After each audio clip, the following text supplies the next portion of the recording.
Olá, consagrados e consagradas, muito bem-vindos a mais uma aula de História da Filosofia e hoje a gente vai tratar um pouquinho sobre Aristóteles. Só recordando que na semana passada a gente discutiu Platão e como ele pautou as suas ideias na teoria do conhecimento, na política, na estética, bem como também na questão da ética e tudo mais. Então, pessoas, hoje a gente vai falar um pouquinho sobre o discípulo, então, de Platão, um grande pensador chamado Aristóteles e que vai trazer também, né, para a gente uma desconstrução daquilo que era a filosofia pautada nos pré-socráticos e ele vai iniciar então um outro processo para a filosofia, que é a organização, que é a sistematização do pensamento na filosofia. Daí então nós iniciamos, né, a discussão sobre esse pensador que era então filho de Nicômaco, e esse cara era um médico muito reconhecido na Macedônia, local de origem também do Aristóteles, e esse médico, Nicômaco, ele era um médico muito famoso que vai atender uma família muito importante, que é a do rei Amintas, que era o pai do Felipe II e vô do Alexandre o Grande, Alexandre Magno, como nós conhecemos, tá? Pessoas, o Aristóteles, então, ele não é um indivíduo que nasceu em Atenas, porém, ele vai em algum momento da sua vida, lá pelos seus 18 anos, ir até Atenas para então buscar uma formação. Lembrando que dentro dessa prática, né, familiar dele, da medicina e tudo mais, ele vai ter alguns elementos que vão beneficiar a vida dele, tá? Tanto na questão da formação da sua filosofia, quanto nas possibilidades que ele tem aí encaminhada durante a sua vida adulta. Que é o quê? Ele vai se tornar o preceptor do Alexandre o Grande, um tutor, um professor aí responsável pela educação de Alexandre o Grande. Então ele vai ter aí muitas regalias, muitos benefícios no decorrer da sua vida por conta desse contato com Alexandre o Grande, que para quem não sabe vai se tornar o grande governante de todo o mundo grego naquele momento, tá? Pessoas, lembrando então que se Aristóteles ele era um estrangeiro em Atenas, ele não tinha direitos, ele era um meteco, ele não era considerado cidadão, então ele não podia participar da política, ele era muito mal visto no sentido para assumir cargos de responsabilidade, de destaque, e por conta disso, então, ele também vai questionar bastante na sua política, na estrutura, né, do seu pensamento político. E nós temos a questão dele ter frequentado a Academia de Platão, mesmo sabendo que a Academia de Platão não foi a única opção dele, tá, gente? O mundo grego era forrado de escolas filosóficas, porém, Platão tinha uma grande, né, um grande destaque na sociedade dele, bem como um outro pensador, Isócrates, vai ser também uma das possibilidades aí de Aristóteles, porém, entretanto, todavia, ele vai deixar essa ideia de lado e vai frequentar, então, por 20 anos, a Academia de Platão, a escola fundada por Platão, tá? E ele, então, ele vai se destacar como um dos grandes alunos e também vai se destacar como professor, tá, gente? Por quê? Porque ele vai discutir, discorrer sobre diversas temáticas, não só aquelas que foram propostas por Platão, mas inclusive, né, vai repensar as propostas de Platão e vai iniciar um pensamento original, já que ele acaba superando o seu mestre, que era tanto a intencionalidade de Platão, fazer com que as pessoas superassem os seus mestres e não que copiassem eles e tudo mais, tá? Então, o que a gente vai perceber? Que Aristóteles, ele é um indivíduo de grande destaque para aquela sociedade, exatamente porque ele vai trazer uma nova forma de ler a sociedade e também vai repensar todo aquele conhecimento que havia sido desenvolvido pela sociedade, né?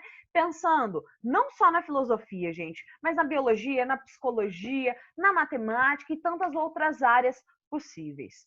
Daí, pessoas, o que nós temos? Um momento em que Aristóteles se torna tão íntimo, né, tão próximo das ideias de Platão, e também, né, um grande exemplo como organizador ali da escola. O que acontece quando Platão morre? Aristóteles acreditava profundamente que ele assumiria a escola de Platão, mas não foi isso que aconteceu. Exatamente por quê? Porque ele era um meteco, porque ele não era considerado um cidadão. Por ele ser estrangeiro, então ele não pôde ficar como grande responsável da escola de Platão. E por conta disso, então, ele acaba empreendendo uma viagem até a Ásia Menor, e aí, então, ele acaba se tornando o preceptor do Alexandre o Grande. Só que isso não vai durar muito tempo, até porque Felipe II vai ser assassinado e Alexandre o Grande vai ter que, então, partir para o trono, né? Partir, então, para a sua vida política e também a sua vida militar. E aí, então, nesse momento, Aristóteles acaba retornando a Atenas e, nesse momento, ele funda a sua própria escola filosófica, que vai ficar conhecida como Liceu. Isso mesmo, galera, a escola de Aristóteles ficou conhecida como Liceu, porque era uma homenagem a Apolo de Lício, o deus. E aí, galera, a gente também tem uma outra questão.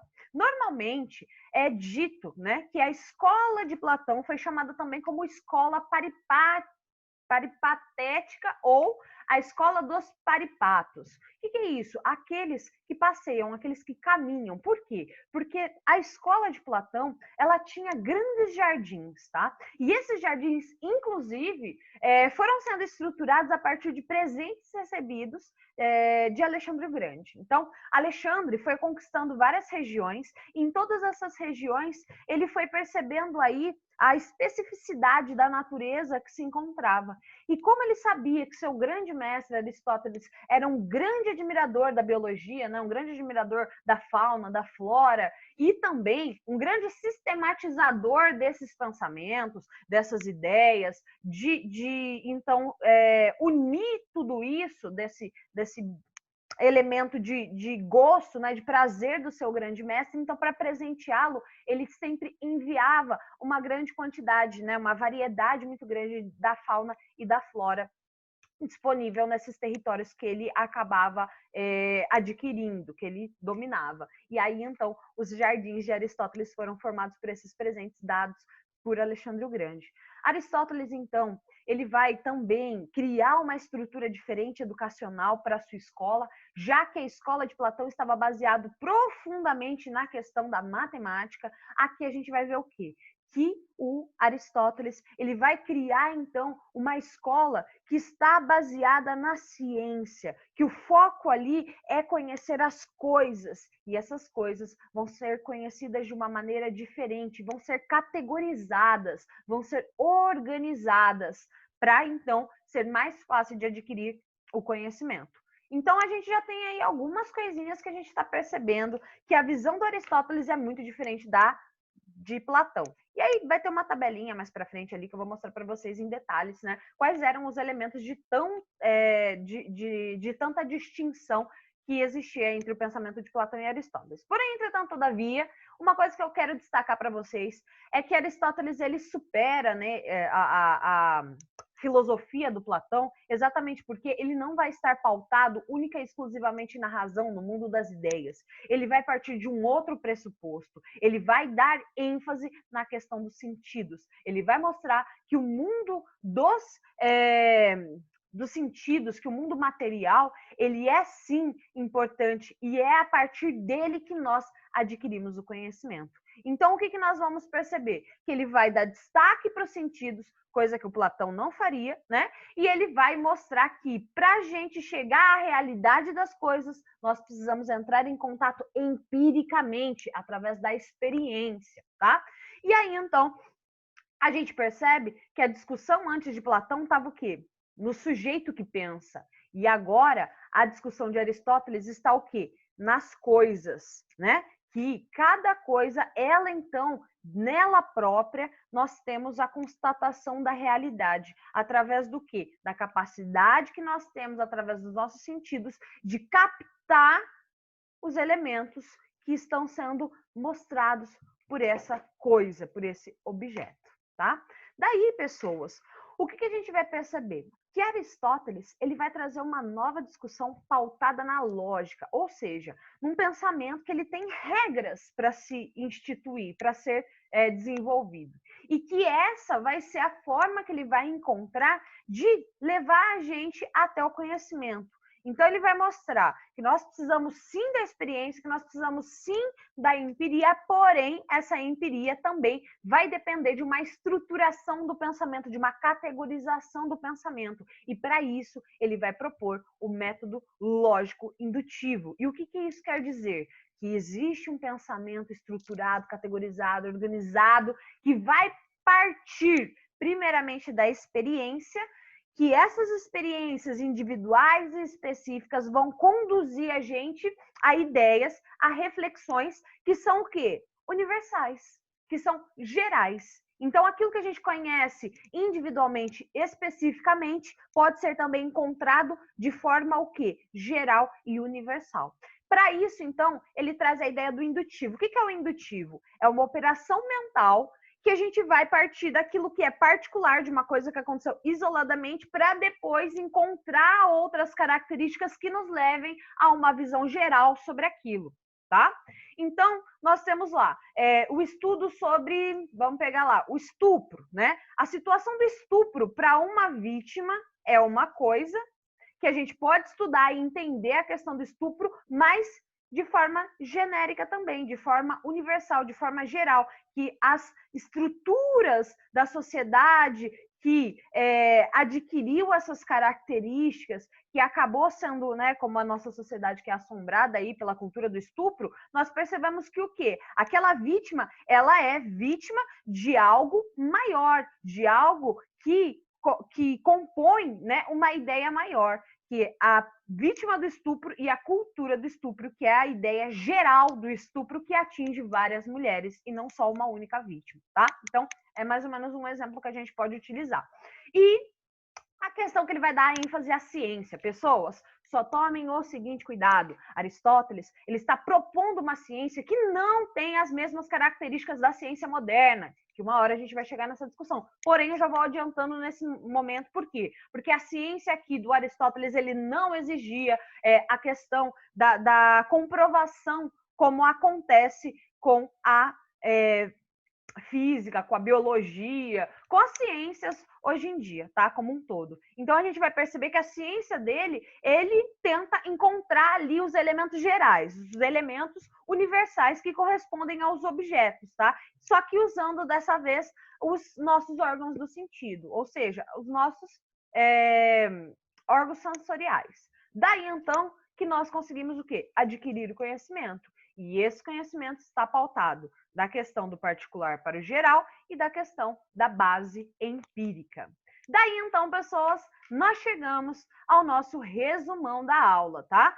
Que é o quê, gente? Falar um pouquinho sobre a distinção entre esses dois pensadores, e para isso eu trago também essa imagem aqui que é muito importante, tá? Que é uma obra que traz diversos filósofos, mas eu vou me atentar única e exclusivamente a Platão e Aristóteles. E como que a gente conseguia adivinhar quem seria cada um dos dois, sem ao menos saber aí o semblante de cada um? Por conta da simbologia carregada na imagem, tá? Então, olha só, Platão, ele aponta para cima, no mundo das ideias, aonde está a verdade, aonde estão as ideias perfeitas. E Aristóteles, ele já representa a questão do quê? Do mundo sensorial, que a verdade está aqui, com a gente, que nós precisamos o quê? Experienciar, entrar em contato com as coisas para delas retirar aquilo que as caracteriza, aquilo então que as colocam como essência, tá bom? Então, pessoas, vamos lá para a gente entender qual é a oposição entre o pensamento desses caras. Enquanto Platão acredita no inatismo da razão e das almas, né? Então ele vai entender que a nossa alma, ela é inata, ela nasce com a gente, com aquelas características, e que ela é carregada de ideias que também são inatas, ou seja, que essas ideias estão com a gente, pertencem à nossa alma, e que a gente pode aí, né, retomar o nosso conhecimento se a gente lembrar, reminiscência. E aí nós temos o Aristóteles que fala que não, que as nossas ideias, elas não são inatas, elas são adquiridas. que nós precisamos entrar em contato com essas coisas para então adquirir esse conhecimento, tá? A única coisa inata que ele reconhece é a nossa razão. Todos nós nascemos, né, com a qualidade, com o valor da razão. Já na questão do mito, pessoas, o Platão, ele se baseia em alguns mitos para poder explicar, então, alguma coisa para o seu interlocutor. Então, ele começa com uma história que esse interlocutor conheça, ou seja, o mito, e depois vai levando ele, vai conduzindo ele, né, a uma reflexão filosófica. O que a gente vai perceber? Que Aristóteles ele rompe completamente com isso. Por quê? Porque ele não vai mais estruturar o pensamento com um mito, mas sim vai pautar das ideias que ele está propondo, organizando ali aquela discussão a partir dos pontos que ele acha que são evidentes, que são importantes, que são um destaque aí para aquela discussão. E não pautar de uma ideia como um mito, né, para então originar o restante das ideias. Até porque, né, como Platão ele desenvolvia a escrita dele em forma de diálogo, ou seja, baseado lá no método socrático da maiêutica, onde a gente vai discutindo até chegar à reflexão, o Aristóteles não. Ele vai iniciar, então, um processo de escrita em prosa, onde ele vai abandonar os versos, né, que eram característicos da poesia, e vai começar, então, a galgar um conhecimento que está baseado mais nas explicações, que vai categorizar as informações para que aquele que esteja lendo absorva, então, aquelas informações que foram pensadas, que foram refletidas pelo filósofo. Daí nós temos Platão com um foco essencial na razão, para a gente adquirir o conhecimento, enquanto Aristóteles ele coloca uma ênfase nos sentidos para que nós possamos, então, adquirir o conhecimento. Depois nós temos, enquanto Platão, né, ele tem uma escola baseada aí na matemática, né, na questão do abstratismo, aquilo que está relacionado à razão, nós temos, segundo Aristóteles, uma ênfase na ciência, na sistematização do conhecimento, na organização desse conhecimento e na tentativa de trazer, através de provas empíricas, através da experiência, conduzir a gente ao conhecimento. Daí, então, pessoas, essa foi a nossa primeira parte sobre a filosofia do Aristóteles. Na nossa próxima aula, a gente vai falar um pouquinho sobre a teoria do conhecimento, a política e a estética segundo esse pensador. Então, espero vocês para a nossa próxima aula na semana que vem. Um beijo a todos e a todas e venham para a próxima aula.